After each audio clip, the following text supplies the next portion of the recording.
Hi hello everyone, ಎಲ್ರಿಗೂ ನಮಸ್ಕಾರ. ಜ್ಞಾನ ಭಂಡಾರ ಯೂಟ್ಯೂಬ್ ಚಾನಲ್ಗೆ ನಿಮ್ಮೆಲ್ಲರಿಗೂ ಸ್ವಾಗತ. ಸ್ನೇಹಿತರೆ, ಜಡೆ ಬಹಳ ಹಿಂದಿನಿಂದಲೂ ಸಾಹಿತ್ಯದೊಂದಿಗೆ ನಿಕಟ ಸಂಬಂಧವನ್ನು ಹೊಂದಿದೆ. ಹಾಗಾಗಿ ಪುರಾಣ ಚರಿತ್ರೆಯೊಂದಿಗೆ ಜಡೆ ತಳುಕು ಹಾಕಿಕೊಂಡಿದೆ. ಸರ್ವಜ್ಞನ ಸೋಮೇಶ್ವರ ಶತಕದಲ್ಲಿ 120 ಜಡೆಗಳ ಬಗ್ಗೆ ಉಲ್ಲೇಖಗಳಿವೆ.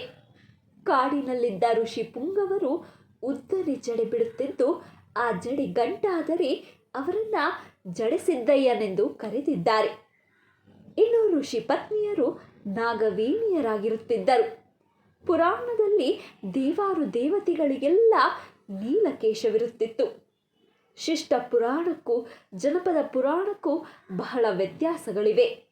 ಶಿಷ್ಟ ಪುರಾಣದಲ್ಲಿ ದೈವತ್ವದ ಪರಿಕಲ್ಪನೆ ಭಯ ಭಕ್ತಿಯಿಂದ ಕೂಡಿದ್ದರೆ, ಜನಪದ ಪುರಾಣದಲ್ಲಿ ದೈವತ್ವದ ಪಾತ್ರಗಳನ್ನು ಜನಪದರೇ ಅನುಭವಿಸುತ್ತಿರುತ್ತಾರೆ. ಸೀತೆಯ ಸಿರಿಮುಡಿಗೆ ರಾವಣ ಕೈ ಹಾಕಿದ್ದರಿಂದಲೇ ರಾಮಾಯಣ ನಡೆಯಿತು.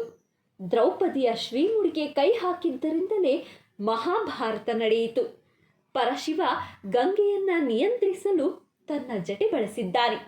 ಅದೇ ರೀತಿ ಮಾರಮ್ಮನ ಜಡೆ, ಯಲ್ಲಮ್ಮನ ಹಾವಿನ ಜಡೆ, ಮಂಟೇಸ್ವಾಮಿ ಚೇಳಿನ ಜಡೆ, ಶಿವನ ವ್ಯೋಮಕೇಶ, ಅಕ್ಕ ಮಹಾದೇವಿಯ ನೀಲಕೇಶ ಮುಖ್ಯವಾಗುತ್ತದೆ. ಚಾಲುಕ್ಯನ ಜಡೆ ನಂದರ ನಾಶಕ್ಕೆ ಕಾರಣವಾಯಿತು. ಬ್ರಹ್ಮ ಕಲಶ ಸ್ಥಾಪನೆ ಸಂದರ್ಭದಲ್ಲಿ ಕೂದಲಿನ ಪ್ರಸ್ತಾಪ ಬರುತ್ತದೆ. ಕೇಶ ಎಂಬುದು ಗೌರವ, ಪಾತಿವ್ರತ್ಯೆ, ಮರ್ಯಾದೆಯ ಸೂಚಕ.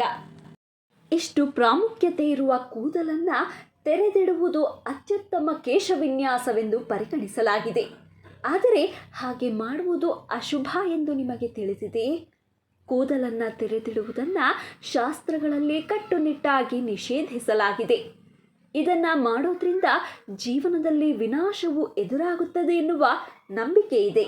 ಹಾಗಾದರೆ ಕೂದಲನ್ನು ತೆರೆದಿಡುವ ಮೂಲಕ ಯಾವ ಯಾವ ಸಮಸ್ಯೆಗಳನ್ನು ಜೀವನದಲ್ಲಿ ಎದುರಿಸಬೇಕಾಗುತ್ತದೆ ಎಂಬುದನ್ನು ಕಂಪ್ಲೀಟಾಗಿ ತಿಳಿದುಕೊಳ್ಳೋಣ. ಆದರೆ ಅದಕ್ಕೂ ಮುನ್ನ ಜ್ಞಾನ ಭಂಡಾರಕ್ಕೆ ನಿಮ್ಮ ಬೆಂಬಲವಿರಲಿ. ನಂಬಿಕೆಗಳ ಪ್ರಕಾರ ಕೂದಲನ್ನು ಎಂದಿಗೂ ತೆರೆದಿಡಬಾರದು. ಇದಕ್ಕೆ ಕಾರಣವೆಂದರೆ ಕೂದಲಿನೊಂದಿಗೆ ಕ್ರಿಯೆಯ ಹಲವು ಕಾರ್ಯವಿಧಾನಗಳಿವೆ. ಆದ್ದರಿಂದ ಕೂದಲು ತೆರೆದಿದ್ದರೆ ನಕಾರಾತ್ಮಕ ಶಕ್ತಿಗಳು ಬಹಳ ಬೇಗನೆ ಆಕರ್ಷಿತವಾಗುತ್ತವೆ. ಇಂತಹ ಪರಿಸ್ಥಿತಿಯಲ್ಲಿ ಯಾವುದೇ ಮಹಿಳೆ ತೆರೆದ ಕೂದಲಿನೊಂದಿಗೆ ಎಲ್ಲೋ ಹೊರಗೆ ಹೋದರೆ ಅವಳು ಸುಲಭವಾಗಿ ನಕಾರಾತ್ಮಕ ಶಕ್ತಿಗಳು ಮತ್ತು ತಂತ್ರಕ್ರಿಯೆಗೆ ಬಲಿಯಾಗಬಹುದು. ಮಹಿಳೆಯರು ತಮ್ಮ ಕೂದಲನ್ನು ಬಿಟ್ಟಾಗ ತಮ್ಮ ಪಂಚೇಂದ್ರಿಯಗಳ ಬಗ್ಗೆ ಮತ್ತು ಅವರ ದೇಹದ ಬಗ್ಗೆ ಹೆಚ್ಚು ಜಾಗೃತರಾಗುತ್ತಾರೆ. ಒಬ್ಬರ ದೇಹದ ಈ ಹೆಚ್ಚಿನ ಅರಿವು ಆಧ್ಯಾತ್ಮಿಕ ಬೆಳವಣಿಗೆಗೆ ಅಡ್ಡಿಯಾಗಬಹುದು ಎನ್ನುವ ಉದ್ದೇಶವೂ ಅಡಗಿದೆ.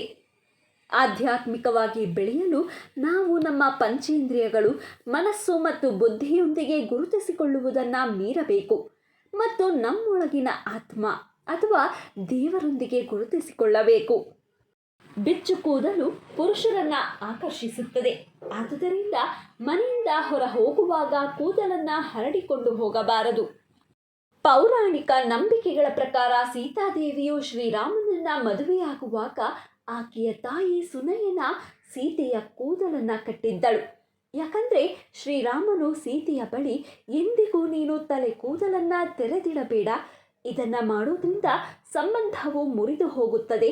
ಆದರೆ ಕೂದಲನ್ನು ಕಟ್ಟಿದ್ದರೆ ಸಂಬಂಧವೂ ಸಹ ಕಟ್ಟಿರುತ್ತದೆ. ಕೂದಲನ್ನು ಎಂದಿಗೂ ತೆರೆದಿಡಬಾರದು ಎನ್ನುವುದಕ್ಕೆ ಇದು ಕೂಡ ಒಂದು ಕಾರಣವಾಗಿದೆ. ತೆರೆದ ಕೂದಲನ್ನು ಹೊಂದಿರದ ನಿಷೇಧದ ಹಿಂದೆ ಇನ್ನೊಂದು ಉಲ್ಲೇಖವಿದೆ. ಸಡಿಲ ಮತ್ತು ಗೋಜಲಿನ ಕೂದಲು ಅಶುಭಕರ ಎಂದು ಹೇಳಲಾಗುತ್ತದೆ. ದಂತಕಥೆಯ ಪ್ರಕಾರ ಮಾತಾ ಕೈಕೇಯಿ ಕೋಪದಲ್ಲಿ ರಾಜಭವನಕ್ಕೆ ಹೋದಾಗ ಆಕೆಯು ತನ್ನ ಕೂದಲನ್ನು ತೆರೆದಿದ್ದಳು. ಅಷ್ಟೇ ಅಲ್ಲ, ಆಕೆಯು ತನ್ನ ಕೂದಲನ್ನು ಕೂಡ ಚದುರಿದ್ದಳು.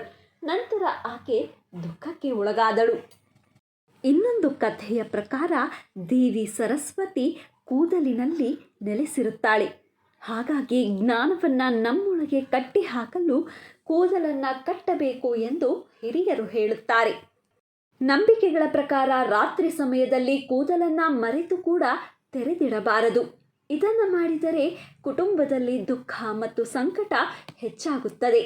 ಮಹಿಳೆಯರು ತಮ್ಮ ಕೂದಲನ್ನು ಶೋಕಾಚರಣೆಯ ಸಮಯದಲ್ಲಿ ಮಾತ್ರ ತೆರೆದಿಡುತ್ತಾರೆ ಎನ್ನುವ ನಂಬಿಕೆ ಇದೆ. ಕೇಳಿದ್ರಲ್ಲ ಸ್ನೇಹಿತರೆ, ಇದಿಷ್ಟು ಮಹಿಳೆಯರು ಕೂದಲನ್ನು ತೆರೆದಿಡುವುದರಿಂದಾಗುವ ಸಮಸ್ಯೆಗಳು. ಇವತ್ತಿನ ಈ ಮಾಹಿತಿ ತಮ್ಮೆಲ್ಲರಿಗೂ ಇಷ್ಟವಾಗಿದ್ದಲ್ಲಿ ದಯವಿಟ್ಟು ಈ ವಿಡಿಯೋನ ಲೈಕ್ ಮಾಡಿ, ಶೇರ್ ಮಾಡಿ. ಹಾಗೆ ಮತ್ತಷ್ಟು ಇಂಟ್ರೆಸ್ಟಿಂಗ್ ವಿಡಿಯೋಸ್ಗಳಿಗಾಗಿ ನಮ್ಮ ಚಾನಲನ್ನು ಸಬ್ಸ್ಕ್ರೈಬ್ ಆಗಿ ಪಕ್ಕದಲ್ಲಿ ಕಾಣುವ ಬೆಲ್ ಐಕಾನ್ನ ಕ್ಲಿಕ್ ಮಾಡಿ ಅಂತ ಹೇಳ್ತಾ, once again thank you guys, take care, bye.